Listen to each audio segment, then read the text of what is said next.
Oke, Mbak Lita gimana nih melihat dari putusan cerai Paula dan Mbak Im kan masih berlanjut nih, Panas masih banget. saling speak up dan membuktikan satu sama lain dengan datangnya Paula ke Komisi Yudisial, lalu muncul lagi rekaman Mbak Im, seperti apa sih mungkin? Jadi gini ya, secara psikologis mungkin dianggap itu adalah sebuah perselingkuhan. Secara kasat mata dan secara hati yang terluka dari sisi baik. Namun tidak bisa yang namanya udah masuk ke ranah hukum, itu nggak bisa yang namanya orang selingkuh itu harus dibuktikan bahwa dia melihat dia sedang bersetubuh. Tidak bisa itu di labeling bahwa dia itu selingkuh. Kalau hanya dengan kata-kata dan ucapan, apalagi dengan dia dan jalan bareng ke mall aja, itu bukan loh dikatakan itu selingkuh loh. Just a friend maybe, atau apa, kan bisa saja seperti itu. Namun ini yang lucunya, hakim sudah bilang bahwa ini merupakan satu perselingkuhan. Dan apa katanya dia bilang, hakim yang bilang itu Istri durhaka. Istri durhaka itu perlu nggak disampaikan begitu? Dia mikir nggak dia punya anak? Apakah ini jejak digital ini bisa nggak mempengaruhi anak? Ini yang saya lebalkan. Kenapa saya bersuara keras woman to woman, woman support woman? Itu karena apa? Saya sebagai perempuan, saya tidak mau dihina. Itu penghinaan loh terhadap wanita. Bagaimanapun juga mungkin ada kesalahan Paula, tapi tidak perlu harus dipublikasi sedetil itu. Tolong hargai perasaan anaknya. Karena yang saya garis bawahi di sini bukan masalah saya membela Paula, tapi saya membela anaknya. Tumbuh kembang dan perkembangan anaknya ini harus maksimal.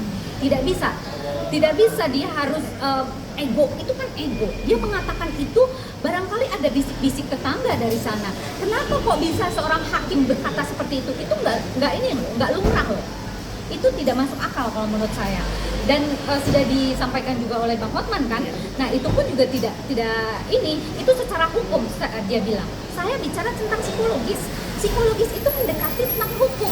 Bagaimana perasaan orang tersebut mendapatkan dari sisi hukumnya. Nah sekarang hukum sudah melabeling seperti itu. Bagaimana perasaan jiwa seorang Paula dan anak-anaknya. Intinya itu parah loh. Aduh kasihan loh. Saya bukan masalah membela ya, bukan. Tapi bagaimana perkembangan psikologis anaknya. Itu yang saya garis bawahi.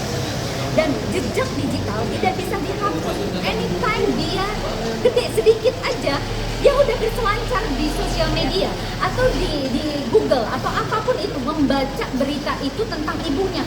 Bagaimana tertanam dalam diri anak itu tentang kebusukan dan kejelekan anak. Betul nggak? Itu saja. Dan ini menurut saya tidak adil gitu loh. Kenapa sih? Dulu kemarin waktu nikah baik-baik aja, nah sekarang bercerai. Kok begini gitu. Oke, kita melihat dari sisi Baim. Baim mungkin sakit hati, merasa tersakiti, merasa bahwa diri dia itu istilahnya tidak dihargai oleh perselingkuhannya dan sebagainya. Kita melihat dari dua sisi loh ya. Namun kemarahan itu janganlah dipublikasi untuk egonya dia.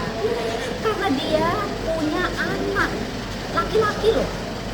Nanti apabila anak laki-laki ini berbuat yang tidak atau yang macam-macam dalam tanda kutip ya, dengan hal yang sama terhadap perilaku orang tuanya, mau dikemanain gitu? Meniru apa yang diberikan dan didogma oleh bapak. Itu parah loh, itu nggak bisa begitu. Jadi tolong ya, sedikit egonya diturunin untuk perkembangan si anak. Itu aja. Oke, Kalita, kan ini ada lagi baru lagi muncul berita kalau bahwasannya di salah satu data laporan itu Paula dikabarkan bukan mempunyai penyakit HIV, ya kan? Lagi-lagi gitu kan, lagi-lagi ada di beritanya gitu kan. Mungkin lagi-lagi ini pemberitaan yang menyudutkan seorang ibu lagi ya kan. Pandangan dari Kalita seperti apa sih? Dan juga ada yang mengatakan beberapa netizen mungkin baik melakukan kayak membuka rekaman bukti rekaman Paula tersebut itu katanya komen-komen netizen ada yang mengatakan NPD lah inilah pengen membuktikan kalau diri dia benar. Ini gimana tanggapannya Kalita sendiri? Itu buat orang-orang yang picik ya, orang-orang yang dia tidak bisa menerima tentang rasa sakit hatinya. Orang rasa sakit hati biasanya ada sebagian orang karakter ya, kita kita bicara tentang karakter. Ada karakter orang kalau dia sakit hati, dia akan mengupas rasa sakit hati itu dan dia akan melampiaskan rasa sakit itu supaya orang tersebut merasa di bawah orang tersebut. Intinya orang itu nggak fair. Dia tidak merasa bahwa dia punya anak, gitu aja sih. Bisa ada indikasi balas dendam nggak sih Mbak? Nah ini tuh termasuk balas dendam dia, termasuk balas dendam merasa sakit hati itu. Nah kalau dia tidak merasa sakit hati ya, ini adalah bentuk balas dendam, gitu. Namun kayak itu, kalau yang namanya bilang ada, mohon maaf penyakit HIV segala macam, kalau memang itu penyakit dianggap kotor, udah buang aja, susah amat. Kenapa mesti harus ngejelek-jelekin orang itu? Intinya gitu dong, masuk akal dong. Betul nggak? Udah lepaskan. Orang gua udah nggak berguna kok dia. So, Bahkan sekarang pasca Paula cerai dari Mbak Lita, ada Hotman Paris nih nawarin jadi Astri, tapi Mbak Lita kan no, jangan. Dia punya potensi, dia cantik, dia punya karir yang baik. Kenapa tidak dia fokuskan kepada karirnya dia? Akan lebih bahagia dan akan lebih bangga apabila dia berdiri tegak di atas karirnya sendiri tanpa bantuan siapapun. Walaupun untuk bantuan hukum silakan, tapi untuk bantuan-bantuan yang lainnya no. Harga diri, martabat itu di atas segalanya. You know dong, sebagai ini track record gue nggak mau ngomong, tapi silakan melihat jejak digitalnya. Bukan kita merendahkan siapa Bang Hotman, tidak ya. Namun kan apa yang dipublish oleh dirinya sendiri, oleh Bang Hotmannya sendiri kan seperti apa kualitasnya. Ditambah pada saat waktu nikahan itu ya ada seseorang yang tidak boleh masuk dan sebagainya. Itu kan bagian dari track record dong. Nah jadi apakah kalau misalkan Paula masuk menjadi seorang asisten beliau, akan seperti nasib yang sama dengan dia, dan dia sedang berkerudung dan sudah berkerudung.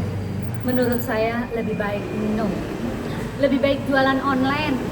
Dah itu aja. Mbak Lita, mungkin itu terakhir. lebih terhormat dan orang pasti banyak dukung.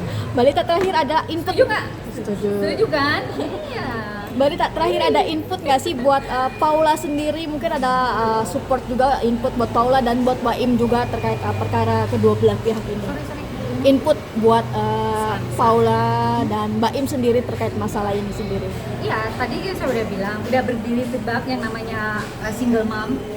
Mohon maaf kalau saya bahasa kasarnya secara netizen itu jendes, janda, itu memang konotasinya negatif karena dia bercerai. Beda dengan janda yang ditinggal meninggal. Ya karena janda itu ada dua loh, janda meninggal dan janda cerai. Nah ini jandanya karena bercerai dan ada indikasi penggiringan opini yang kurang baik. Nah oleh karena itu tunjukkan prestasi dan berdiri tegak berdasarkan kemampuan diri dia. Aduh dia mah nggak jelek lah, dia cantik, mau gimana pun aja udah banyak kok endorse yang dateng. Jangankan dia, gue aja banyak sih. Kalau untuk Mbak Im sendiri, Iya dong, bener kan? Iya. kalau untuk Mbak Im sendiri sendiri.